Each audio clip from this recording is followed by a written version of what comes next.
E aí, galerinha do YouTube? Tudo bem com vocês? Meu nome é Thales. Eu sou a Gri. E nós somos do canal Ipeletiodum.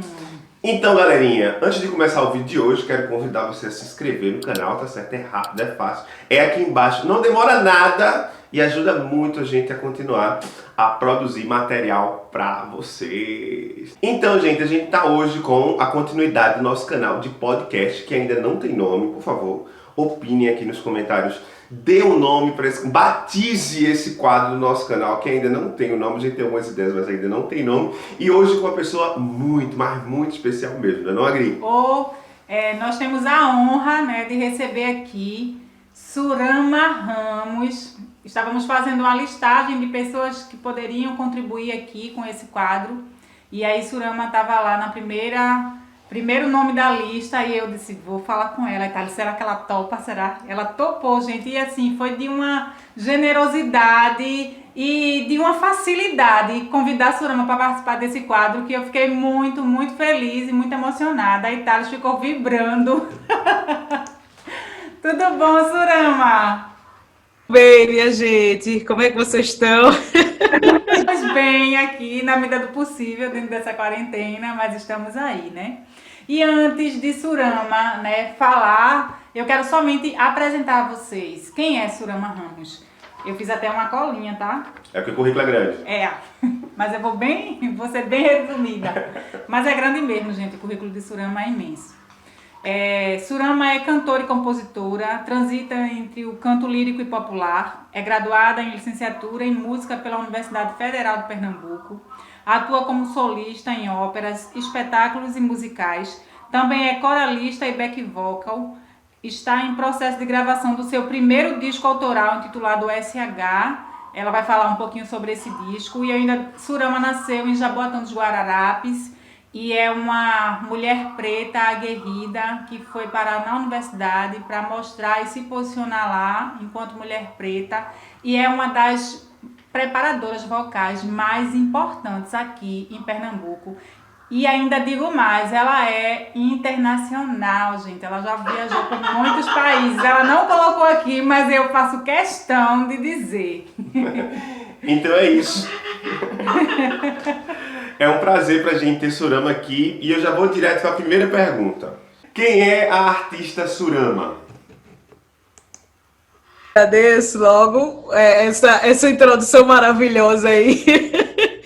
É sempre bom poder conversar com pretos e pretas e agradeço o espaço. É muito importante nos dias atuais a gente poder se sentir mais confiante até para falar quem a gente é. Então essa pergunta foi essencial. Quando você me faz agora quem é Surama, eu vejo uma mulher preta de origem muito humilde, muito humilde, muito centrada no que está fazendo, com uma visão técnica, com uma visão muito crítica, mas disposta a lutar muito ainda pela música, disposta a buscar uma igualdade de gênero na prática musical, um ambiente ainda extremamente masculino. Então, estamos aí nessa luta, me realizo muito como preparadora vocal, como professora de música. Então, acho que ainda estou em processo também, ainda estou desenvolvendo essa artista Surama Ramos, mas já estou bem ciente do que eu já construí, do que eu sou, sim. Que lindo! E aí, Surama, eu já emendo essa pergunta, né, com uma outra que é, antes de você, enquanto artista, você é uma mulher preta. E quando foi que você se descobriu essa mulher preta?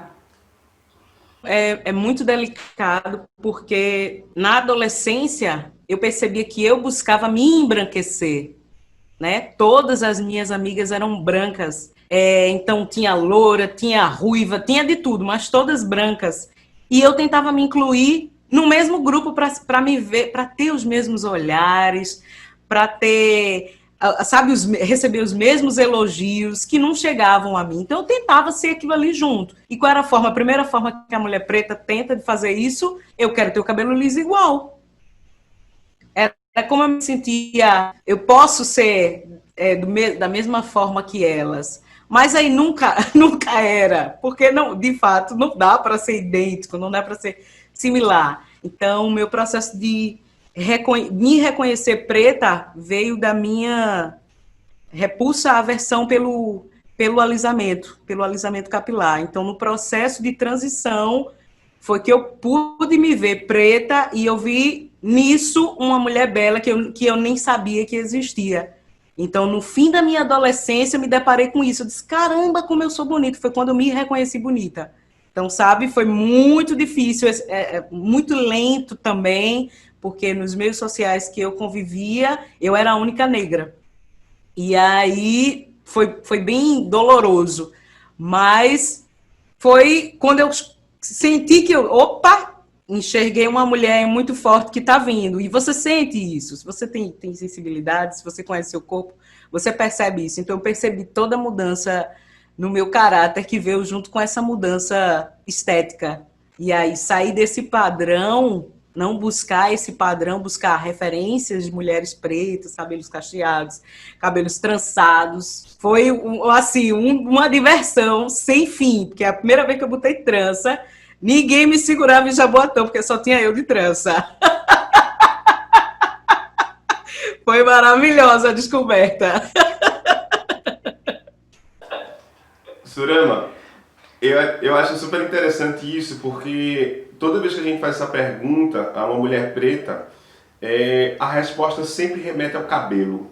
O cabelo passa por isso, assim, sabe? Tipo, toda vez que a gente acompanha uma mulher em processo de aceitação da sua pretitude, da sua negritude, a primeira coisa que ela fala é sobre a transição capilar e tal. Fala um pouco da importância disso. Qual é a importância do cabelo nessa aceitação de ser mulher preta? Cabelo é poder. Cabelo é isso aqui, minha gente. Cabelo é poder, sabe? Tá em você, é seu domínio, é seu terreno. E aí, como mulher, a gente sofre muito no padrão estético do liso. E a gente não tem, meu amor. Então a gente sofre muito tentando ter. Aí depois é que você chega a enxergar que o seu poder é esse. Então é uma libertação, assim, sem fim, sem fim. Não tem mais rédeas para segurar esse volume. Deixa o assanhado, deixa o frizz, ele é seu. Então, até você entender a beleza disso, a beleza, o povo chama de rústico, mas não é rústico em si. É a forma, a beleza dessa forma, dessa composição é linda. Então, até você enxergar esse outro ponto de vista, né? Chegar nesse lugar é muito doloroso, é sofrido, mas a gente chega. Não é à toa que o nome do penteado é Black Power, né? Força preta. Exato, por todo o poder que ele representa. É engraçado você falar isso, porque antes a gente comprava aqueles cremes de pentear, segura o frizz, não sei o quê. E hoje em dia, quando a gente vai, não sei o quê, segura o frizz. Não, esse aí não serve pra mim, não quero segurar nada, deixe! Isso é muito... O meu é pra soltar, solta o frizz, solta o volume. Até Elô já tem consciência disso, porque quando vem o creme, ela diz assim, não, mamãe, esse creme não. Aí eu disse, ok. É sem creme hoje, só molhado e pronto. Mamãe, ok. Ok. Isso traz uma reflexão muito boa. Durante a expansão do Império Romano, quando eles dominavam o povo, a primeira coisa que ele fazia era extinguir a língua. Você precisava falar a língua deles lá. Por quê? Porque essa identidade cultural entre os povos fazia eles ficarem mais fortes. Então ele destruía a língua, ele destruía a religião. Essa ideia de destruir o padrão de beleza preto pode ser um padrão colonizador, pode ser uma ideia colonizadora, de diminuir a nossa força, de diminuir, de fazer com que a gente não se una, não se ache bonito, para que a gente se enfraqueça mesmo e seja mais fácil a dominação, sabe? Eu acabei vendo uma informação no Instagram, esqueci o perfil. Eu precisava anotar para poder falar. Eu sabia do significado e do poder que existia nas tranças raiz, né? Então, de você desenhar territórios, fazer localizações através do desenho sobre o couro, né? Sobre a cabeça. Mas ontem eu fiquei besta assim com uma informação que eu não fazia ideia do quanto é possível. Se trançava e se escondia grãos de arroz no meio da trança. Então, se, por exemplo, um escravo estivesse fugindo, estivesse enviando uma filha para outro lugar, para outra região, ela levava nas suas trancinhas raiz um monte de grãozinhos de arroz e ela provavelmente já ia poder colher ali alguma coisa e se virar sozinha. Então, isso para mim foi assim, caramba, olha o poder que tem nisso. Por que se repreende tanto o fio crespo? Porque ele é autossuficiente, minha gente. Ele faz com que a gente se livre. Ele faz com que a gente seja independente. Não precise mais ser escravizado, dar serviço para poder se alimentar. Entende? Então, isso é muito forte. Isso é muito forte. Descobri isso ontem. E fiquei besta. Besta mesmo. Eita, me emocionei com essa. Então, que importante. Então, dando sequência, né, aqui, estamos tentando seguir o roteiro, mas a gente sabe muito bem que vai ter alguns momentos que não vai rolar. Aí, qual o papel da música clássica, né, na luta antirracista, assim, que você vê, né? Porque a gente tava aqui, quando a gente foi fazer o roteiro, a gente ficou perguntando, assim, quais serão as perguntas, né, chaves para fazer para Surama. E eu disse, ela é uma cantora lírica, ela é uma cantora, ela tem uma formação clássica. E a gente não vê tantos cantores pretos, né? E cantoras muito menos. Pelo menos aqui eu não presenciei com tanta frequência. E aí, Thales, eu vou perguntar isso.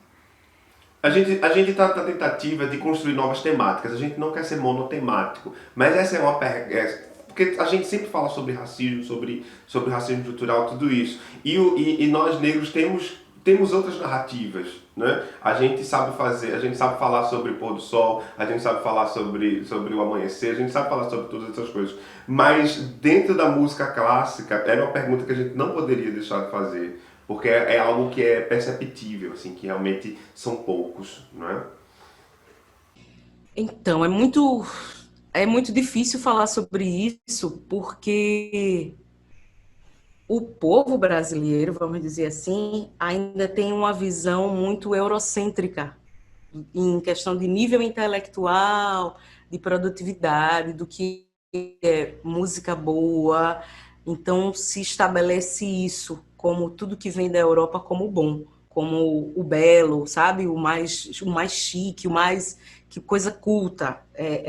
Ainda é assim no meio erudito. Então, se você tem uma pessoa que é especialista em barroco, ela vai ser a bajulada da cidade, porque ela sabe a técnica do barroco. E isso é muito difícil para mim, conviver com isso, porque enquanto preta, eu tenho um leque de opções, um leque de conteúdos, de artifícios de cultura negra que não são considerados tão interessantes quanto a cultura no sentido eurocêntrico. E trazendo isso para o aspecto da música clássica, por exemplo, visualizando óperas, a gente não tem por escrito, tem uma exceção, mas a gente não tem comumente óperas escritas para perfis de atores, cantores, cantoras pretas e pretos. Não temos um preto como um herói, como um príncipe, como um rei, sabe, como um sacerdote, com cargos elevados. Nós não temos. O preto sempre representa o povo. É importante? Porque é um ato político. A ópera fala de política também. Então, representar o povo também é potente, também é forte. Mas a gente não vê o preto sendo nesse cargo aí hierárquico, a ponta lá em cima. Com exceção de George Gershwin, que nos anos 30 fez uma ópera destinada à rotina, à vida dos negros americanos, né? Então, o título da ópera é Porgy and Bess. Ele exigiu que essa ópera fosse toda realizada por um elenco de atores cantores negros. E aí foi um choque para a sociedade, porque ele brinca com elementos do jazz, que também o rock e o jazz vem do negro, vem do swing do negro, e aí ele leva isso para o palco completamente, vamos dizer assim, branco, e faz assim, não, agora todo mundo vai ser negro instrumentista, vai ser negro solista, principalmente. E aí a gente tem um marco na história nos anos 30 com com essa ópera Porgy and Bess. Uma ópera maravilhosa, quem não conhece, vá ouvir. Linda de morrer, começa já com um solo maravilhoso, que é a música Summertime, que ficou muito conhecida também no rock e no jazz, se popularizou, mas ninguém imagina que ela é de uma ópera. Então ela é a abertura de uma ópera, uma cena linda, uma mãe ninando um neném, e aí a trama é bem interessante. Fala de como o negro sobrevive na América, em resumo, e fala do que ele tem que vender, como ele é ambulante, como ele tem é mais possível que ele se envolva com drogas por sobrevivência, fala de prostituição também, de modo sutil, mas ele comenta isso. Então, tirando essa montagem, essa criação, a gente não tem referência. Não tem nem referência de música clássica, o negro atuando e representando o que ele é. Nós não temos. Aí, quando eu trago para a esfera da música brasileira, aí a gente já tem, certo? A gente tem o samba como resistência, a gente tem o frevo como resistência, o maracatu, o coco e tantas outras, vamos dizer assim, agremiações. Mas a música clássica, para mim, ainda é muito difícil. Sabe, é bem difícil. Tem colegas, sim, de canto, cantores líricos profissionais maravilhosos, em Recife, inclusive, mas eu já os vi perder a oportunidade de protagonizar um papel, porque o diretor faz, tem que ser branco, tem que ser louro. Você não faz o perfil, e a voz da pessoa já era o perfil, entende? Então, é muito delicado mesmo. Na música erudita, a gente vê o protagonismo negro. Ainda está se iniciando. Existe, vamos dizer assim, já existiu algumas montagens valorizando, sim, mas não é uma prática comum. Do mesmo jeito que não tem incentivo para sair do Brasil e fazer intercâmbio, não é tão fácil, sabe? A gente precisa está ligado à universidade, a um professor que se dispõe a trabalhar com esse tipo de música para poder acontecer, sabe? Ainda muito amarrado, muito bem amarrado. Que pena. A gente tem uma... Eu queria só... A gente tem uma outra pergunta, não sei se o Thales vai fazer alguma consideração, mas aí veio você falando isso, eu disse, quero ouvir ela cantando alguma coisa clássica.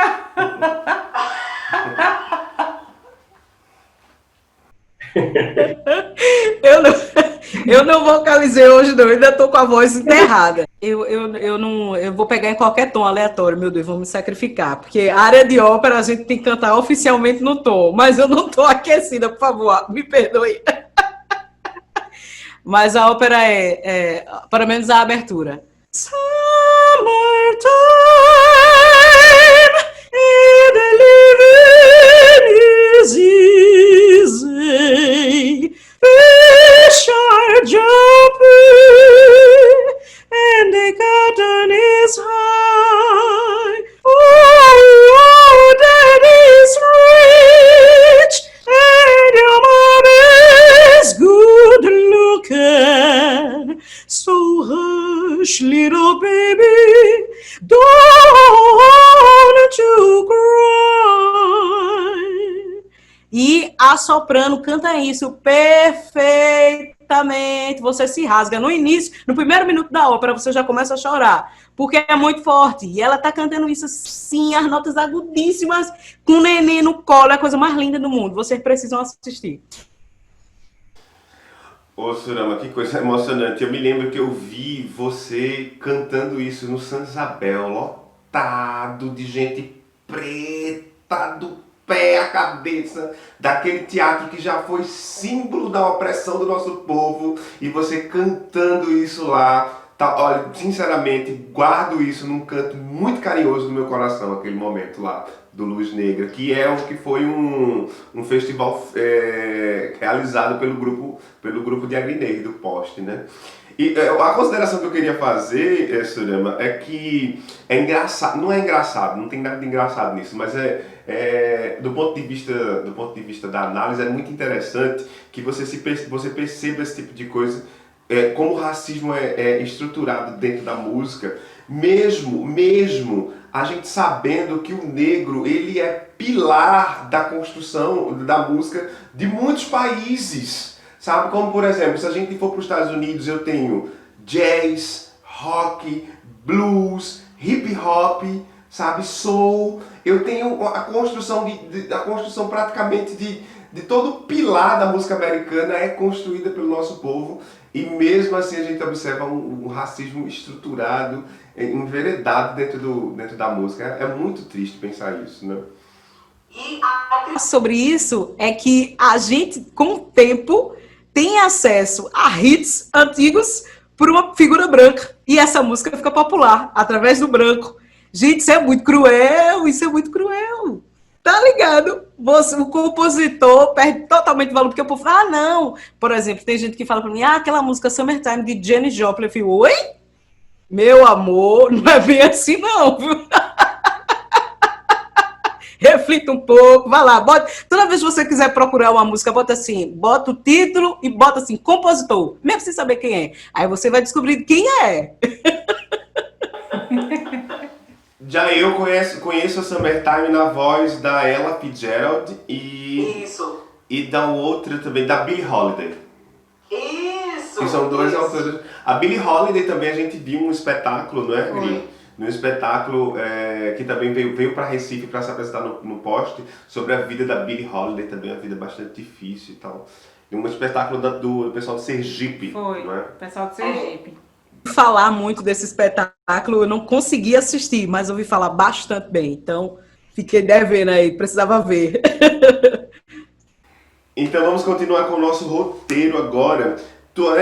Surama, tu acabaste respondendo duas perguntas que estavam no roteiro numa só. Maravilhoso.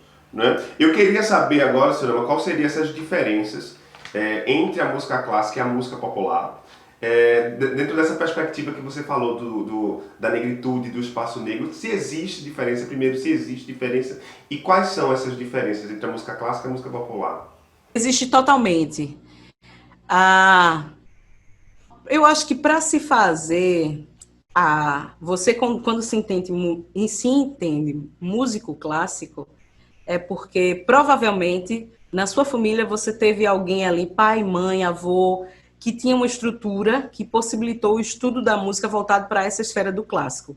Então, era uma pessoa que tinha um parente que era pianista, que tinha alguém que tocava violoncelo, que tocava violino, sabe? Tinha alguém que participava de alguma orquestra ou de algum grupo muito relevante. E aí se herda essa coisa musical. Se herda um piano, se herda um cravo, sabe? Se herda um instrumento. O negro não tem isso. E aí eu associo diretamente à música popular, porque após a libertação...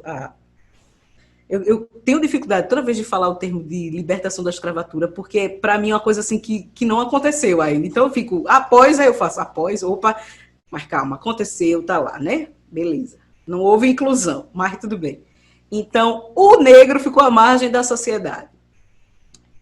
À margem da sociedade, ele carrega suas expressões culturais, permanece praticando, lógico, com modificações, porque a gente tinha África, tinha regiões da África, né? Então, chega no Brasil, chega um no Rio de Janeiro, chega um na Bahia, chega um em Pernambuco, então tem com certeza já uma mistura do que o negro já está trazendo, mais o que já é produzido naquele estado. Então, à margem da sociedade ficam os gêneros populares.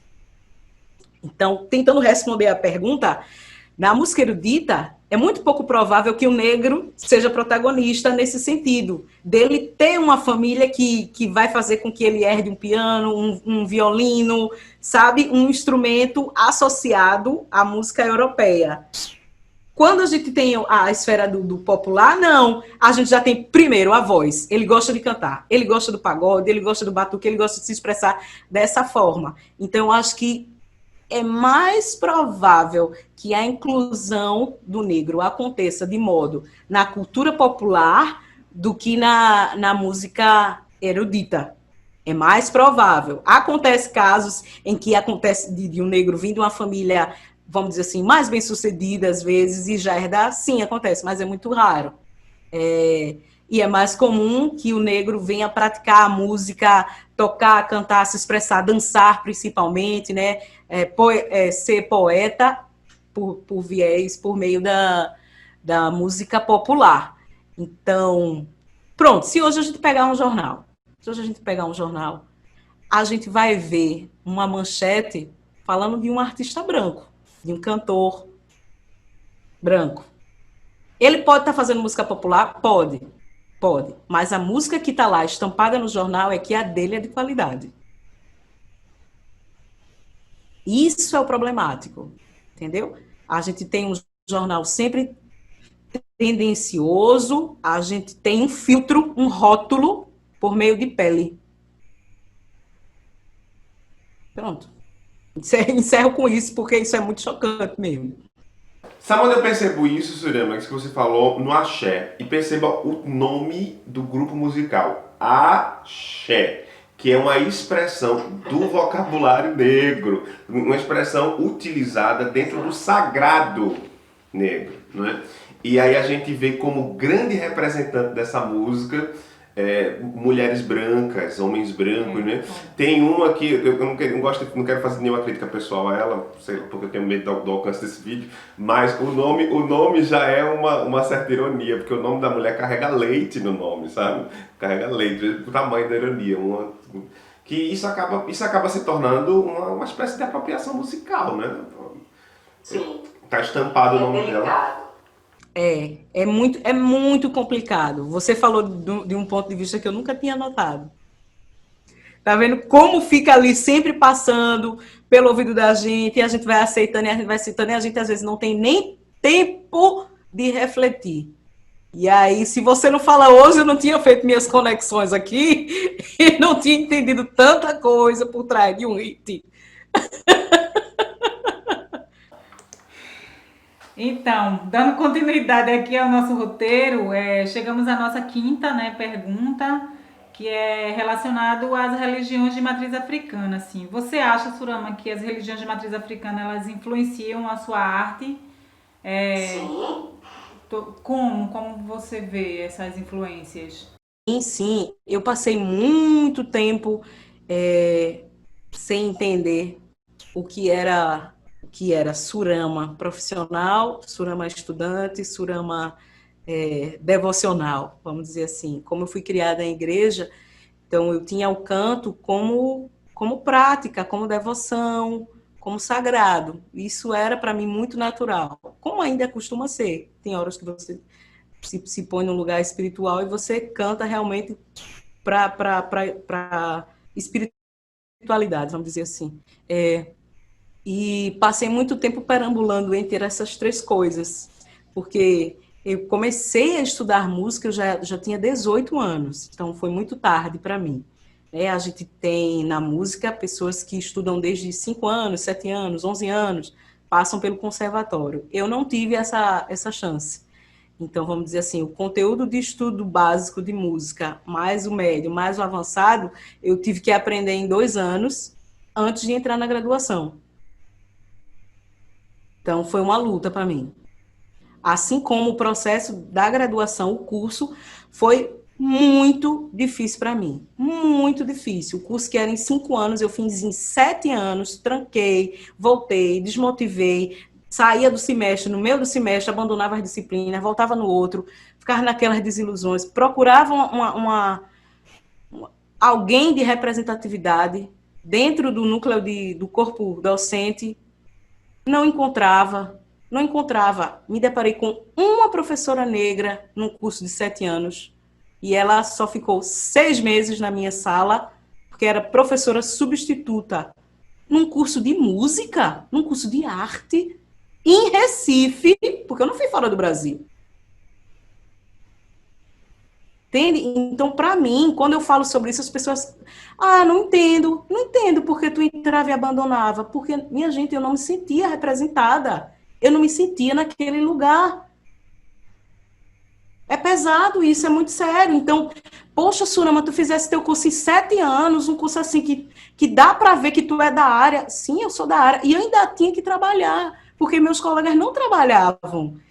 Eu era que trabalhava. Eu largava, às vezes, de 2 horas da manhã, não vou dizer qual estabelecimento era, mas eu trabalhava, largava de 2 horas da manhã, chegava em casa, pegava um ônibus Bacurau, ia para casa, dormia, chegava tarde, em Jaboatão Velho, saía de Boa Viagem, chegava em Jaboatão Velho, dormia e acordava às 6 para ir para a universidade, para a UFPE. Então, sabe, não tinha como ter rendimento. Então, sempre fiquei nessa, eu vou desistir, não é para mim, ai, não tem espaço para mim, porque não dá, porque não sei o quê. E aí entra o fator custo, né? Eu trabalhava para manter as minhas despesas, ajudar em casa, e às vezes os colegas de classe não vêm nessa mesma pegada, né? Dessa mesma rotina. Então, sabe, ai, é muito, tudo sempre muito delicado. Enfim, a música, eu me vi vendo a necessidade de entender as músicas de matriz africana, de me sensibilizar quanto a isso, porque é o que foi tirado de mim. É o que eu não estudava na universidade, sabe? É olhar para os meus ancestrais, é tentar caçar, fuçar o meu passado, o que foi tirado de mim, sabe? Então, eu me encontro com isso quando eu faço minha música. Eu questiono desigualdade de gênero. Por que a gente tem um ambiente musical extremamente machista? Masculino. Por quê? Por que a gente olha a mulher só como cantora? Ah, ela é cantora. Sim, meu amor, ela é cantora e mais o quê? Você não dá espaço para ela ser mais alguma coisa. A gente rotula, ela é cantora. Pronto, tá bom. Ela não sabe mais de nada. Ela não sabe de técnica, ela não sabe teoria, ela não sabe de estética, ela não sabe de gênero, ela não sabe tocar nada. Para chegar nesse lugar de cantora, de performance, tem todo um aprendizado, tem todo um estudo. Então, às vezes, a população, ou acho que mídias, faz com que o lugar, a figura da cantora, seja somente o glamour. E essa uma frase que eu aprendi agora é: quem vê close não sabe do rolê que foi, não, bicho. Não vê como foi preparado, não vê como é que chegou naquele lugar. Então não é tão simples, não. Reflita sobre isso. Porque cantar não é somente abrir a boca e tá pronto, não. Tem uma questão de confiança, de autoestima, de técnicas, é um mix de quem foi seu tutor, de como essa pessoa lhe preparou para esse mundo de palco. É muito mais coisas. Então, me vejo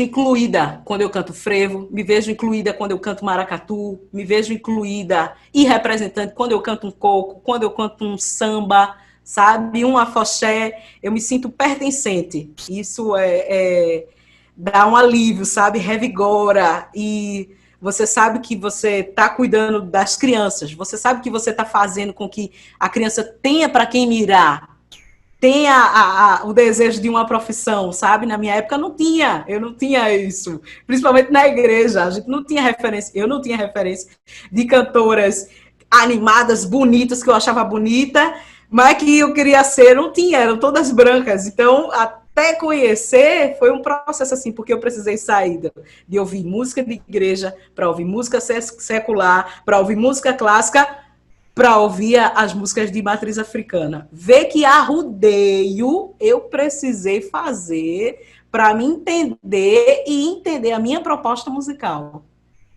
sabe? Então eu me encontro com isso como um retorno mesmo, como uma volta para o que eu sou e que foi tirado de mim, que foi tirado da minha mãe, que foi tirado da minha avó, que foi tirado da minha bisavó. Então, é esse reencontro. É um processo muito longo, mas é um reencontro gostoso e gratificante, sabe? A cada arrepio, a cada energia que a gente lança, a cada olhinho brilhando que a gente tem, assim, quando faz alguma coisa de força, de potência. Esses dias eu lancei um vídeo com mais 5 mulheres negras, e a gente viu a repercussão que foi isso, sabe? Então foi muito, muito gostoso o feedback que a gente recebeu, muito gratificante e de extrema importância nos dias atuais, a gente fazer uma composição só com mulher, uma composição não da música falando, mas composição do grupo, um grupo só com mulheres pretas. Muito importante, muito gostoso participar desse aquilombamento, vamos dizer assim. Ai, ai, então... É isso. Estamos chegando, né, ao final dessa entrevista deliciosa. Toda vez que eu escuto você falar, eu me fortaleço, então eu acho que existe essa troca, esse aquilombamento ele é importante. É importante a gente se juntar com os nossos, é importante ouvir Surama falar de sua música, porque são novas narrativas e a gente está muito acostumado a ir para os jornais, ver uma visibilidade branca e quando se trata do preto a gente vê só coisas ruins a respeito da pretitude e a gente está produzindo tanta coisa boa. Então, é muito importante isso. E aí, Surama, a gente chegou ao final, né, dessa entrevista. Eu queria que você nos presenteasse, né, com a sua voz. Thales, quando fez o roteiro, ele não falou em nenhuma música. Eu disse, vou logo avisar ela, que eu vou pedir para ela cantar. Porque todo mundo tem que ouvir essa mulher cantando. Eu vou cantar. Agradeço pelo convite. Parabenizo a vocês por manter essa proposta, que não tem nome ainda, mas vai ter. É preciso criar esse espaço de diálogo, sabe? A gente precisa fortalecer os pretos e pretas, conversar mais, entender também o que se passa no sentido emocional de cada artista, né? Porque há muitos abalos, e abalos diários, de casos que a gente vê aí nas mídias de atrocidades, crueldades que vão acontecendo com o nosso povo preto. Então é importante a gente proporcionar esse momento aqui também de conteúdo. Eu vou cantar para vocês uma música que vai estar no meu disco que eu estou gravando em parceria com o meu companheiro, que é Henrique Albino. A música é dele, mas a narrativa é de uma mulher negra. Então, ele faz uma brincadeira com Dora, de Dorival Caymmi, e a gente faz uma respostinha como se fosse Dora reagindo à música de Dorival Caymmi. E a música é Dora, Doravante não quer samba, não é hora de lamentar toda a tristeza do samba. Será que Dora não quer mais ser a rainha do frevo? Se o samba se acaba,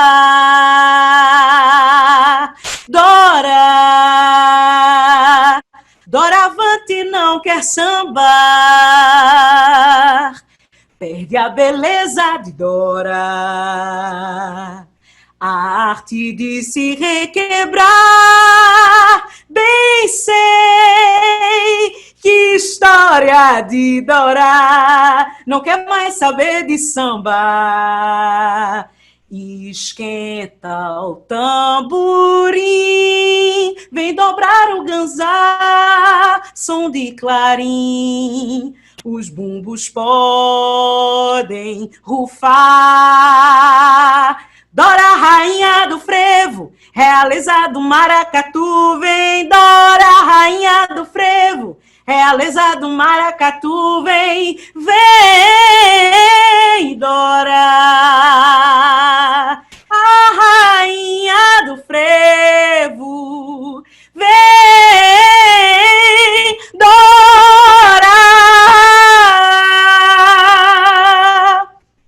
E aí Dora traz pra gente de novo esse vibrar, esse requebrar aí que tá na gente, que tá em toda Dora, que somos nós, né?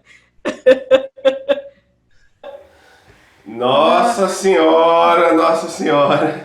A Agnes até dançando aqui e tal. Que coisa linda, que coisa linda.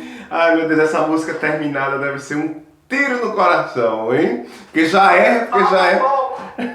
Falta pouco pra gente terminar, porque aí a gente já tinha gravado as bases, tinha gravado os instrumentos, inclusive por incentivo do Fulcultura, a gente tá gravando, mas iniciou a pandemia quando a gente estava fazendo calendário de gravação de voz. Então tem tudo, só não tem voz. Ai, Surama. Então, mais uma vez, a gente quer agradecer a você pela predisposição, por estar aqui. É de manhã, né? As pessoas geralmente ainda estão tentando dormir e você está aqui com essa alegria toda, nos emocionando. Eu fiquei a entrevista toda daqui para aqui, assim, o tempo todo. Então é isso, gratidão, né? A gente termina, né, amor? Isso, a gente vai deixar um espaço agora para você fazer algumas considerações finais, da forma que você quiser, leve o tempo que quiser também, e aí a gente encerra a nossa entrevista com um gostinho de quero mais. Agradeço a vocês pelo convite de coração, agradeço por poder falar da minha história, poder também estimular as pessoas que estão vendo esse vídeo, sabe, comentar sobre coisas que eu vivi, né, minhas experiências, né, não generalizem, mas o meu recado é de coisas que eu vi, de coisas que eu sofri, de coisas que eu tive que enfrentar e permanecer lutando, às vezes sozinha, a maioria das vezes sozinha, calada, mas estamos construindo já um espaço onde a gente consegue fazer esse tipo de inclusão, de conversa, de trabalhar confiança, trabalhar intuições em grupo. Então, não fiquem isolados, vamos permanecer juntos, trabalhando em equipe, trabalhando nesse processo de gerar micro-aquilombamentos, vários grupos onde a gente se fortalece. Já devíamos ser fortes sozinhos, mas como não foi possível nesse século, então a gente se junta para poder olhar para a gente e cada um ver quem é, sabe? E em respeito a toda a luta dos nossos avós, dos nossos ancestrais. Então, é um lugar também de muito respeito. Deixo um recado para vocês cantarem nessa pandemia aí, nesse isolamento, espantar as energias negativas com a voz. Então, expulse isso aí pela janela, canta, dança dentro de casa e vai trabalhando isso, que a gente vai sobrevivendo, a gente vai resistindo. Para mim, hoje, ser negro é ter essa voz, sabe? Ter essa voz e encontrar o lugar, fazer o lugar de botar essa voz para soar. Pronto, é isso. Então é isso, que entrevista maravilhosa, não é? Muito obrigado, Surama, por estar aqui. Muito obrigado a você por ter assistido esse vídeo até aqui, tá certo? Deixa aqui nos comentários alguma coisa que você quer que a gente faça, alguma sugestão para o nome, ou uma outra pessoa que você acha interessante que seja entrevistada aqui também, que tenha a ver com a nossa temática, tá certo? Se quiser também deixar algum recado para a Surama, deixa. Isso. A gente também vai deixar as redes sociais da Surama aqui. Ela tá lançando esse disco solo, né? Esse EP daqui uns dias, então se liga nesse lançamento. Segue Surama, que vale a pena. Então, tchau e axé!